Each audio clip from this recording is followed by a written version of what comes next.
हर साल रक्षाबंधन आते ही गंगा जमुनी तहजीब गिरोह के लिए रानी कर्णावती द्वारा हुमायूं को राखी भेजकर बहादुर शाह के आक्रमण के खिलाफ मदद मांगने के मिथक का प्रचार करने का समय आ जाता है। यह एक अच्छी तरह से प्रचलित झूठी कहानी है कि रानी कर्णावती ने हुमायूं को राखी भेजी थी। यह कहानी मुस्लिम आक्रमणकारियों के मानवीय चेहरे को पेश करने के लिए इतिहास को विकृत करने वाले इस्लामिस्ट वामपंथी गिरोह का एक आदर्श उदाहरण है। नमस्कार दोस्तों, आपका स्वागत है मेरी YouTube वीडियो सीरीज भारतीय इतिहास के अज्ञात तथ्य के इस वीडियो में। तो पहले जानते हैं वह झूठी कहानी क्या है। तो मध्यकाल में राजपूत मुस्लिम आक्रमण के खिलाफ लड़ रहे थे और रानी कर्णावती ने अपने पति राणा सांगा की मृत्यु के बाद अपने बेटे के अल्पवयस्क होने के दौरान मेवाड़ की बागडोर संभाली थी। उस समय मेवाड़ पर गुजरात के बहादुर शाह ने दूसरी बार आक्रमण किया था। तो चित्तौड़ में राजपूत बहादुर शाह युद्ध के संदर्भ में कर्णावती हुमायूं राखी की कहानी प्रचलित है। कहानी के अनुसार जब राजपूतों को बहादुर शाह से खतरा था तो रानी ने हुमायूं से मदद की अपील की थी। माना जाता है कि रानी ने पत्र के साथ राखी भी भेजी थी। उस समय हुमायूं बंगाल अभियान पर था, इसलिए उसने तुरंत अपनी बहन की राखी का सम्मान करने के लिए उसकी मदद की, लेकिन वह देर से पहुंचा। तब तक रानी कर्णावती ने अन्य राजपूत महिलाओं के साथ जोहर कर लिया था। कहा जाता है कि हुमायूं ने बाद में सुल्तान को हराया और विक्रमादित्य को मेवाड़ की गद्दी पर चित्तौड़ के महाराणा के रूप में बहाल कर दिया था। अब जानते हैं रानी कर्णावती कौन थी। तो रानी कर्णावती महाराणा प्रताप की दादी व मेवाड़ के शासक महाराणा संग्राम सिंह प्रथम की रानी थी, जिन्हें राणा सांगा के नाम से जाना जाता था। राणा सांगा ने 1508 से 1528 ईस्वी तक मेवाड़ पर शासन किया था, जिन्होंने दिल्ली की इस्लामी शक्तियों का कड़ा प्रतिरोध किया था। पर खानवा की लड़ाई के बाद राणा सांगा का निधन 30 जनवरी 1528 को हो गया। उसके बाद राणा सांगा के बेटे रतन सिंह और विक्रमादित्य विक्रमजीत मेवाड़ के शासक बने। पर राजपूत सरदार विक्रमादित्य के समर्थक नहीं थे, इसलिए रानी कर्णावती ने राज्य की बागडोर संभाली। उन्होंने राजपूत सरदारों से एकजुट होने की अपील की, क्योंकि गुजरात के शासक कुतुबुद्दीन बहादुर शाह के हमले का खतरा मेवाड़ पर मंडरा रहा था। उनकी अपील का मनचाहा असर हुआ और राजपूत एकजुट हो गए। राणा सांगा के बेटों विक्रमादित्य और उदय सिंह को रानी कर्णावती ने अपने मायके बूंदी भिजवा दिया। रानी कर्णावती की कमान में राजपूत बहादुर शाह का सामना करने के लिए तैयार हो गए। अब जानते हैं रानी कर्णावती हुमायूं राखी मिथक का प्रचार कैसे हुआ। तो ईस्ट इंडिया कंपनी के एक अधिकारी थे कर्नल जेम्स टोड, जो 19वीं सदी में मेवाड़ के दरबार में थे। उन्होंने अपनी पुस्तक में इस कहानी का उल्लेख किया है। टोड रक्षाबंधन को कंगन का त्योहार कहते थे।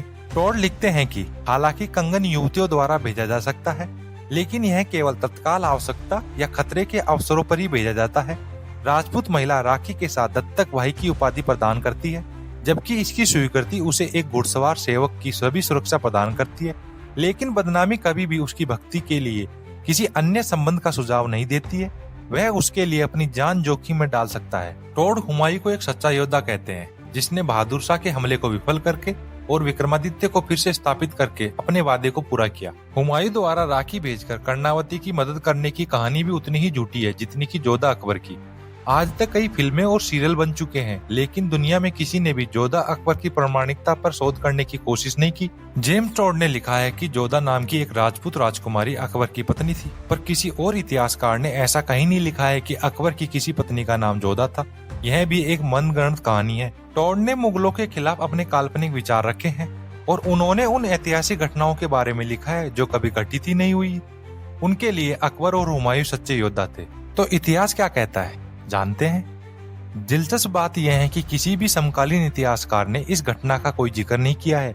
बाद के इतिहासकार भी इस कहानी को बाद के लेखकों द्वारा रची गई किंवदंती मानते हैं। वामपंथी इतिहासकार सतीश चंद्र अपनी किताब मध्यकालीन भारत का इतिहास में लिखते हैं, किसी भी समकालीन लेखक ने इस कहानी का जिक्र नहीं किया है और हो सकता है यह सच ना हो।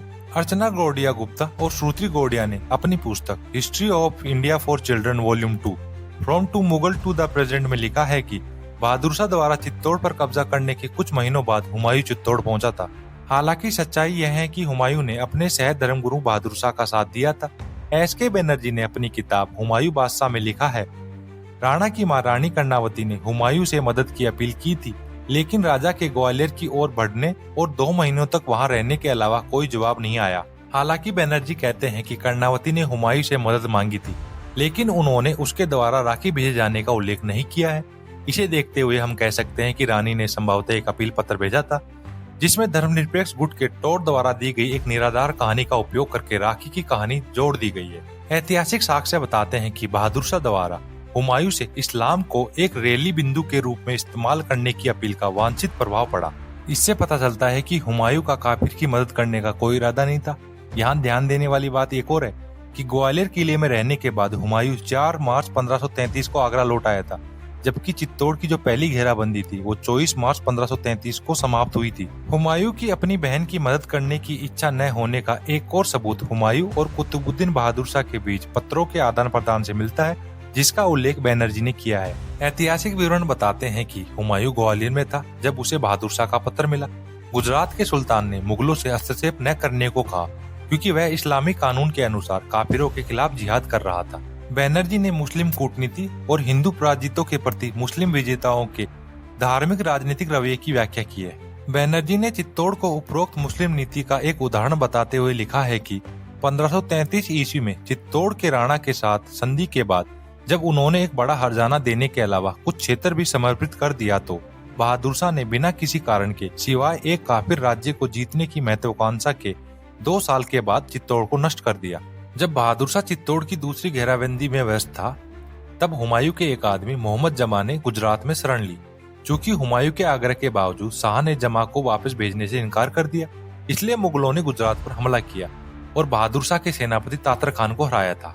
जैसा कि बहादुर शाह के मंत्री सदर खान ने आश्वासन दिया था, मुगल शासक हुमायूं ने बहादुर शाह पर तब तक हमला नहीं किया जब तक वह सिसोदियों के साथ चित्तौड़ युद्ध में उलझा हुआ था। इस प्रकार गुजरात में होने के बावजूद हुमायूं चित्तौड़ की रक्षा के लिए नहीं दौड़ा, जैसा कि गंगा जमुना तहजीब गिरोह हमें विश्वास दिलाना चाहते हैं। हुमायूं ने बहादुर शाह पर बढ़त हासिल करने के लिए खुद को उज्जैन में तैनात कर लिया था। उसने गुजरात सल्तनत को खत्म कर दिया, इसलिए नहीं कि वह अपने भतीजे विक्रमजीत को वापस लाना चाहता था और अपने राखी के वादे का सम्मान करना चाहता था, बल्कि इसलिए कि मुगल राजा के अनुसार बहादुर शाह ने अपने यहाँ एक गद्दार मोहम्मद जमा को रखा था। कर्णावती हुमायूं राखी की कहानी एक और धर्मनिरपेक्ष झूठ है, जिसका कोई ऐतिहासिक प्रमाण नहीं है। अब समय आ गया है कि हिंदू त्योहारों का इस्तेमाल करके इस्लामवादियों की ऐसी सफेदी को रोका जाए। गंगा जमुनी तहजीब के वकीलों को एक भारतीय राष्ट्रवादी के तौर पर कहना चाहता हूँ कि गंगा भी भारत की और यमुना भी यहाँ की।